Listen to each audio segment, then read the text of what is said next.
Good morning, party people. Welcome to The Breakdown with Nath and Johnny, and if you haven't heard the news, which you absolutely have, unless you've been living under a rock... Johnny's pregnant. Yep, I'm expecting. I am with child. It's going to be stuck up there. It is. Yeah, so Bring Me the Horizon surprised the world by dropping their album out of nowhere. And it broke the internet, and that's okay, but the internet's back together now, so we're going to do our part. Johnny and I discussed it, and everyone's like, "Are you going to do reactions? Do this song, do this song." Normally, we don't do, like, once an album's out, we don't normally cover it off. But because they released so many singles over the last 2 years, and the lead up to this, I wanted to cover one of the songs as it released, and particularly this one. We're checking out a bulleT with my name on it, featuring UNDEROATH. Yeah. This, to me, I have listened to the album, is, I think, my favourite track. Cool. I'm still yet to listen to the whole album, so I don't know if I've heard this one yet, but we'll find out. Just because I didn't know it came out, I put it on the way to work, and then obviously it's going through, but I was like, oh, I've heard this song before, heard this one before, because of the singles. Sure. Hey, who knows? We might check out another one off the album if everybody wants it and everybody's enjoying it. Yeah, this gets a lot of views. We'll do a few more, because we do love Bring Me the Horizon, and yeah, this album's being received really, really well. We won't do a few. They're on Sony. We can't make money off Sony because Sony are jerks. So I've just remembered then that's why we won't do it. This will be the only one we're doing off the album. I'm putting my foot down on that one. I might do one by myself in my living room. Go for it. Yeah. No, how do I upload this? You can't. I'm not doing it. 3, 2, 1. I guess this is goodbye. I guess we got what we deserved. Hold on to your heart. I guess I should have known. I guess I'm part of me. God, it's different in good headphones. Yeah.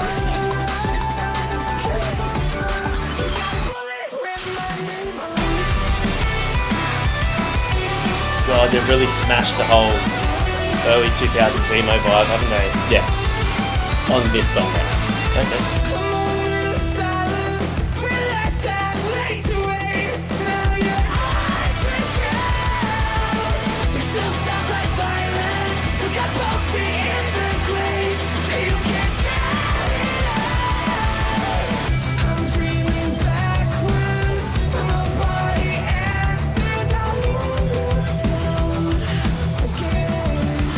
This could be UNDEROATH.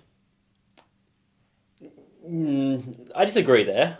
No, like, if you take out all the Bring Me the Horizon production notes, the style of, like, the drumming, the pattern of the snare, the riff, the vocal melody, it's so reminiscent of UNDEROATH. I do disagree. I stand by my disagreeing there, particularly because when Spencer comes in, I go, oh, this is cool to hear him on something that doesn't sound like UNDEROATH.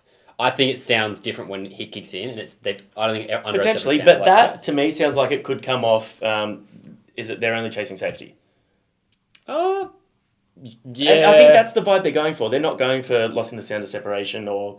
I don't think they're trying to sound like UNDEROATH. I think they're... No. But the whole album, like, they've made no secret that they're really channeling their love for that era. No, they've changed that completely. That was back when Jordan was writing stuff, and the album does not sound like that.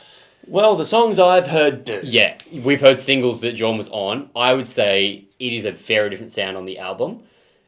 We can talk about that after. Overall, this, I can hear who else is written in this. Okay. So much. And this is a good example of that. I love the vocal melodies on this. I think Ollie sounds epic, and there's more experimentation in his vocals in this, in the way they've, like, used it, than in any other song for me personally. Yeah, he's slipping into falsetto a lot as well, which is cool.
that backing riff, it's so reminiscent of that era of music. Yeah, it really agreed. is. That guitar and the tone of it as well. And when that like section with Spencer first kicked in, it definitely did sound like something off Define the Great Line.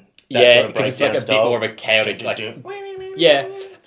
Also love hearing Aaron and Spencer like doing the dual vocals there together. I didn't expect that when I first heard. I thought they would have just had Spencer or just had Aaron. You know what I selfishly enjoy about it a lot so far? Now, not saying that the rest of the album has that era vibe, but I like that this sounds more like UNDEROATH than the last few UNDEROATH albums.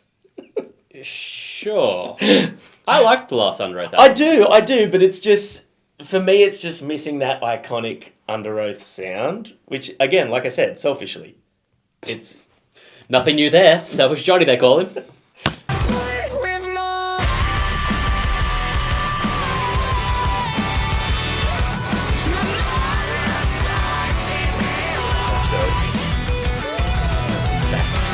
Yeah, it's really good.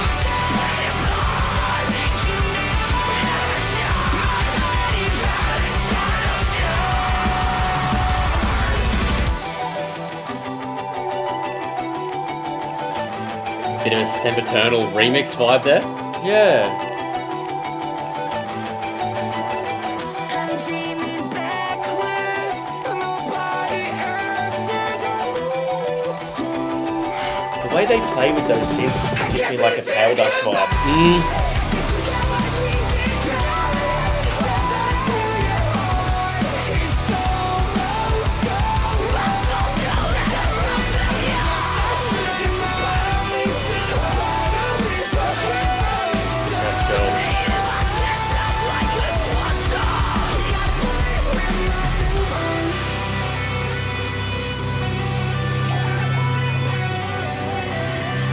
That's really cool.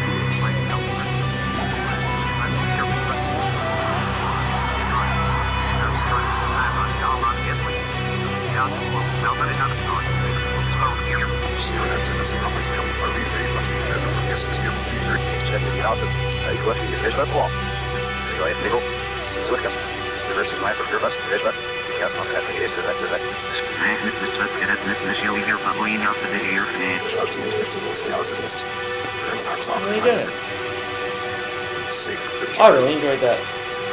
I feel like this album could have the potential. I might piss a lot of people off here. But I think this could have the potential to be their best album. I don't think you'd piss people off. I've seen so many people say that. So many people saying that. Where you said you like gives Pale Dust vibes. That's why I said you can hear who's written the songs. Well, Dido worked on a lot of this album. Literally like 70% of it, and you can hear the songs he's written in. Yeah. For those of you that are unfamiliar with Dido, he is the guitarist and songwriter in Pale Dust. Composer, he calls himself. That's a great term for him. Yeah.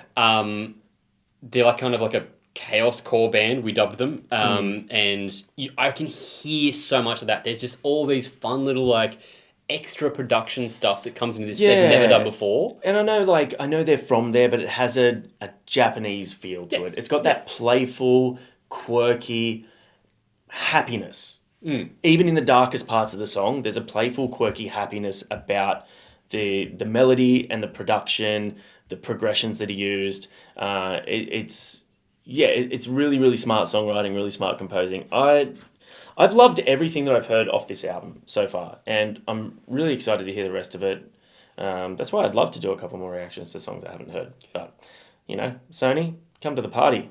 It's a good party. We're there. It's a really fun party. It's a fun party. With that party people. Like, we're fun. The thing is, Sony's not fun. That's what I've decided.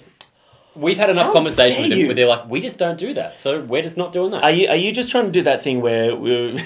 Remember when Better Noise Music wouldn't whitelist our videos, and then we said, they're jerks, they don't like us. And they're like, actually, we do like you. And now they're absolutely incredible and to now work they've with. been incredible to us. So Sony, be like everyone else. You're the only record label that makes it hard for us. Not in the good way. They're like, oh, you know what? We do like them. Fuck, I hate you. When you said before about like the playfulness and like the joy in there, that is what this album is for me. It's like euphoric. There's a sense of excitement and joy throughout the whole thing. And there's a lot of songs that are written in like a major key, which helps. It just makes you feel good and Look like at lifts you that. getting all musical. It's almost like I've been doing this for a couple of years now. There is so much in there that actually lends itself exactly how you said that. But I'm annoyed that you haven't listened to the album yet because I thought you would have by now and we could have discussed it. I've had an insanely huge weekend. I know. You're a big grown-up man doing big grown-up things. This is actually the perfect album to listen to for me. I had a really good weekend. I'm full of happiness right now. I got to do lots of things on the weekend that make me very happy. And that's...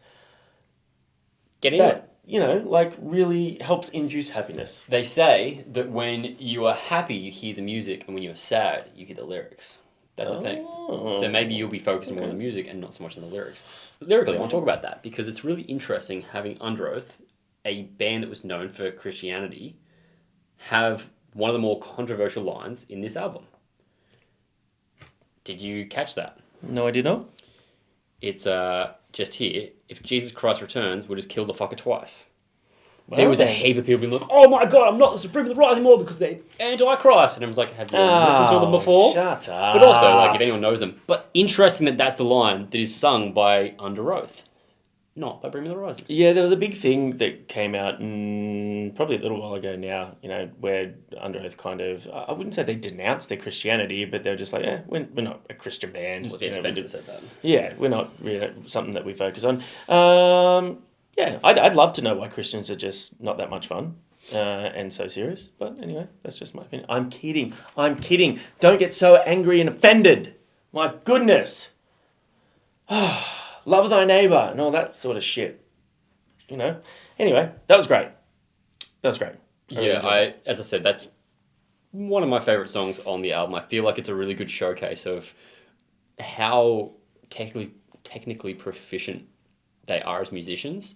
And it's interesting because, say, to compare it to the first album, you know, like The first album. Yeah, like I'm talking like This is what the when they're like, NGC look made how for." fast and technical we can play. Yeah, sure. They've definitely learnt to hone their skills, and I don't know how anyone can write this band off at all anymore. I don't know how anyone can still say that this isn't a good talented band. They're fucking clever. Yeah. They're great songwriters. Ollie's done the work. He's put the work in. He's a fantastic fucking vocalist. Stop sitting there like talking bullshit from like 10, 15 years ago. I don't think anyone is. You've got your You'd be metalcore surprised. elitist. Yeah, but maybe that's your old man threads you're following.